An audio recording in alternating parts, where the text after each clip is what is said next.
What up, devil? Sensei-tutum here with another video for you. Gonna do something a little bit different here for you today.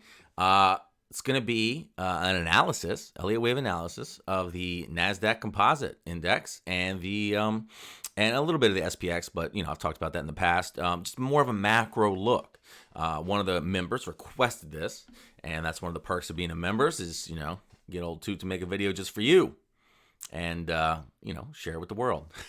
But no, I kid a little bit. But yeah, that's one of the perks of being a member. And it's something that's fun to do, so I want to do it. And I just want to put out this disclaimer: I'm not an economist. I don't have any insider information on what the Fed's going to do. I don't think Trump knows what Trump's going to do with this trade war. So this is just an analysis of a chart, and there are no predetermined outcomes. I know that everybody that posts accounts in the Twitter world would have you believe that the low was in here and this is no, that's not how it works. We're just making our best guess the future here and having a little fun. So don't take this for more than what it is. So we're gonna look at this Nasdaq Composite, and we're also gonna just look at the SPX a little bit. I think I've done a video about this in the past. I believe I couldn't find I know I did an analysis at one point on the entirety of the SPX all the way back to like the 1930s crash. But can't find that chart. I lose charts all the time. So, but suffice to say, so I'm not going to show you all the way back to there, but suffice to say, I think the entire world went in a 1-2 in the late 2000 crash. Now, you see here, on this chart, this is the, I should say early 2000 crash. I have this would be the 2, right? And then this is another 1-2.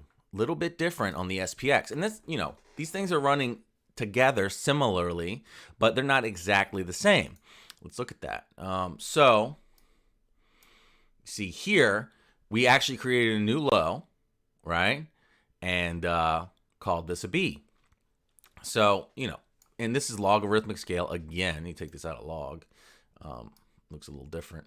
But, let's take it out of log. Look at this thing. Look at this thing. Compared to everything else before it. It's huge. So, I know a lot of people are calling for, that the entire world's market is at the fifth of the fifth of the fifth of the fifth of the fifth of the fifth, and this is the end of times. Maybe. It might be. If it is, we're all fucked. But you know what? If it's not, how can we take advantage of this as traders? Especially in the crypto world, it seems like a lot of people want to prepare for the worst. And yeah, be prepared. But we could take advantage of this shit. This might be an opportunity of a lifetime. Warren Buffett always says, he's good at what he does, but more than anything else, he attributes incredible luck at being alive and in the business that he's in at the time that he was in it. Maybe we'll be offered that sort of benefit. Let's find out. So, spoiler alert, I'm not sure. Shocker. Look at this price action at the end here. Anybody who's sure of anything, is probably crying bear. But, there's a lot of reasons not to think that we're going to zero. And we'll get into them. So what I've got here is that, just a little different. Again, this is the big 2 on the SPX, but this is another 1-2 on the Nasdaq Composite. So, excuse me, the FANG stocks and things like that, and the Nasdaq and the I don't know what caused this to not get as high as the SPX. They are different composites, so they don't have to have the same count, and they're quite different while being similar. So I've got the big 1-2, and then we have another 1-2, 1-2, and then another 1-2, and then we finally have our big 3, 4. Now, one thing to know about these large equities indexes is that they sort of are, each market has its own traits, right? And you need to know them and learn them in order to be able to trade them profitably. And in this market, in the equities indexes, there's a lot of very shallow retracements. So you see a lot of atypical, quote unquote, atypical, because, in Elliott, this is a theory for everything, retracements. So, like, for instance, look how shallow this 2 is. Look at how shallow that is, and then you'll get your, your big swings to anchor account on, right? Which is good, but they don't necessarily hit the levels that you expect. For instance, in this count, I would expect this 3-4 to at least come to into the area of this wave 4, which it did. It did here. But look at here. Let's go over the SPX chart. Okay, so this is up in the air if this is the 4 here, but we've got it there for now. But look, if it is, look at where it came in relative to this 4. You know what I mean? Now, this 4, of course, came down relative to this lower degree 4, but this 4 here didn't come down to this 4. And you guys, a lot of you might be like, what's he talking about, 4 coming down to 4? Well, come over to Trade Devils and learn Elliott Wave. It's an important thing, and you use it to your advantage in trading all the time. And you can't trade Elliott Wave without knowing about what that means. So come on over. Anyway, last shameless plug in this video, I promise. No, I don't. Anyway, so back to the Nasdaq, which this is supposed to be about. We've got so we know that our market trait is that there is a potential for very shallow retracements relative to what normal expectation might be. So knowing that, we've got our 1 shallow 2, 1 deep 2, 1 shallow 2. Finally get our 3, 4. Finally get it. And then we go up for what's another clear impulse. So the only way to count this for me, if I have 3 1 2s, is that now I have completed 3 of this 1. Then the question would then become, okay, is 4 in here, or are we doing some sort of big 4? Well, we don't want to get too ginormous relative to this. Now, of course, if we go on the logarithmic scale, which, we kind of really need to, things get a lot nicer, right? Now, I'm willing and happy to say that this is the 4. Of course, we can pivot, and the 4 is in here. Now, why is that? Because this section of chart here appears to me to be a 1, 2, 3, 4, 5, A, B, C. So if that's the case, this is a sideways style of correction. Therefore, I would like to observe alternation. This is sharp. Okay. So now that we're in agreement that this is likely the wave 4 relative to this wave 2, we know that we are looking for a wave 5 relative to this wave 1. So is this that wave 5? Or is this a B wave? Let's talk about it. So this wave 1 took 13 months. Here, let's just actually throw a fib time projection on here. So what do we know that the most likely relationships between waves 1 and waves 5 are? 1 to 1. Now, on this relative scale in arithmetic, I wouldn't expect to a 1 to 1 relationship at the 5 at this large of a scale, because price is expanding, and it's over years. So price expansion down here is going to be way less. So I would say and argue that you must work in the logarithmic. And so in order for that to be the case, 1 to 1, and of course price and 1 to 1 extension relationship means price and time, people. And the lower degree that we typically talk about, I don't care that much about time at all. But on this larger degree, I do. So let's look at this on logarithmic. We are through the 618, which, hey, that could be a likely relationship. Let's go and throw the 618 extension there. Time-wise, we're through the 618. However, we're not even close to the 618, even of the one, of the wave 1 in price, logarithmically. Now, of course, arithmetically, we're at 16181. But still, it just seems small relative to this wave. And on this scale, you don't typically get small waves in the 5th. You get extended waves in the 5th, big waves. Even this one with this really massive 3 still have a big 5, right? So I'm not entirely sold that this is a wave 5. And but let's get in and, so I'm thinking that this could be a 1, to be honest with you, is basically what I'm getting at. And this is on the SPX and the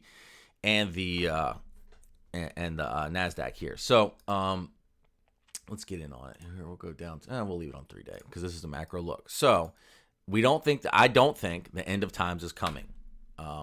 And sure, the market is, we're kind of at the top of a market. We've been in a bull cycle for, longer than at any other point in history, right? Of course, it's been a slow expansion, which, by the way, I did want to talk about that for a second. So, not price expansion wise, but economy wise, it has been a slow expansion from, relative to these lows, right? So, what do we know about wave 1s is, their slope and their fundamentals are not nearly as good as a wave 3, right? So the slope of the growth is, less, and optimism in the markets is measured. People see that things are improving, but they're not really trusting it, right? So I think that we are in a big wave 1 here. I'm sorry, here with this chart. And since this low, wave 1 would be where the wave 1 started on the SPX. But I don't think we're coming, I don't think we're coming to the end of times. I think we're coming to a spot where we will need to correct and, recess and take a break. But then we will have one of the biggest growths, potentially of history. So what do we have here, though? As I ramble on, I think that we potentially are in the makings of a wave 1. And, for the fun of the video, I've got to make a decision, right? I've got to make a call. So it could be, sure, we can have a B in here of some sort. We can have this could be the 5th wave, and then we're coming down to 2016 lows, potentially, right? If not just December lows, but I would say 2016 lows. Those are options. But let's just talk about this bullish option, because the whole world is bearish. And, this is honestly kind of my front runner anyway, right? And then, of course, being against what the rest of the world tells you is kind of always fun too, right? So this is what I'm thinking. I think we've had leading diagonal, which makes sense because for not being an ending diagonal, right? Because an ending diagonal, as we know, needs to be constructed of all 3 subwaves within the action area. So ABC, ABC, ABC. These look more impulsive, right? These have been quite impulsive over the year, right?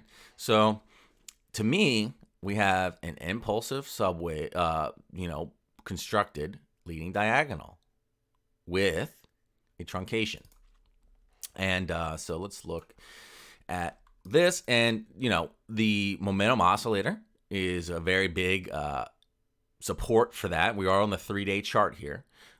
We have price higher high with massively lower low, or lower high, and higher low though, but sort of diagonally, right, on the lows. So I think that we will have a typical retracement here, what you get after a leading diagonal, and that will be something close to a 786 retracement.